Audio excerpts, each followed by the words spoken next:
Jordan B.Peterson is a clinical psychologist and a university professor. 12 Rules of Life is his latest book and is intended to be understandable to the uncultured masses than his previous work, which I have yet to read. I'm going to structure this video by giving my positive thoughts first and then my generally negative thoughts. With that being said, a few of the 12 rules I found to be pretty good. Get your life in order before criticizing the world. If you're the kind of person to post nothing on Twitter and or Facebook except criticizing governments, corporations, and religions, you just need to stop. That's not to say that those things aren't worthy of criticism or that you shouldn't criticize them, but you'll be happier in your life if you focus on things that are in your control rather than things that aren't. Treat yourself as though you are someone you care about. Listen to other people as though they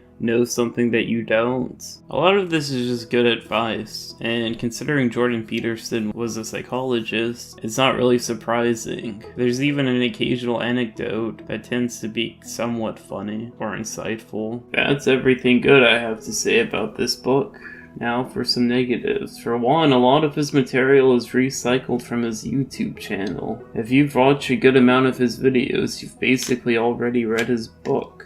In fact, if you've ever just heard him rant about psychology, then reference Nietzsche, complain about the liberal universities, cry about God, and also force the reference to the gulags in there somewhere, you've basically already consumed his entire body of work. Another thing I don't like is his criticism of art. He seems to think that great art is made when the artist isn't entirely aware of what he or she is doing, and claims that that's why Frozen is propaganda and old cartoons are better. Not only does he overanalyze what is just a normal kid's movie, I have beef with this way of thinking because it is fundamentally impossible to prove what an artist is thinking when he makes something. Even their own words prove nothing. The only way you can make such a claim is by pointing at something within the work and saying that that proves they weren't aware of what they were doing. You can feel it, but it's just an opinion. I can look at the same thing and have the opposite opinion and be no less wrong. The other thing I don't fully appreciate is his take on religion. A perfect example of what's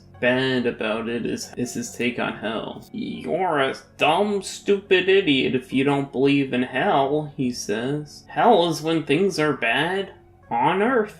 In real life, finding hell as an awful state of being, then yes, hell exists, but that's not what Christians believe hell is. Christians believe hell is a place souls that aren't saved by Jesus go when the bodies that they used to be in die. That is the interpretation of hell held up by every church under Christianity, and if that's not what you believe hell is, then you probably aren't a Christian. Which is fine. It's fine to be an atheist that doesn't believe in heaven or hell. It just seems inconsistent to say that you are a Christian and to actively claim atheists don't exist, which he does in this book. I think it speaks to a fundamental flaw with Peterson himself. The fact that his entire being is founded and reeks of ye olde conservative fear. Fear of change, of the new world, and its proclivity towards dismantling that which has provided a foundation both for Western civilization as well as his very being. And who knows, maybe he's valid in some of that fear. He certainly makes good points as to why he is, but in this instance there's a clear inability to rectify his own beliefs with the stark reality of secularism, and his method for remedying that is to interpret everything in the Bible in such a way that neatly fits into a secular worldview, while still insisting he's a genuine Christian. With that being said, some people dismiss Peterson entirely because of these criticisms, which I would consider throwing the baby out with bathwater, and is usually done by liberals who don't have any valid response to Peterson's thorough dismantling of left-wing ideology such as identity politics and equality of outcome. It's cowardly and intellectually dishonest. That's all I have to say. Thanks for watching, and don't forget to hydrate your body.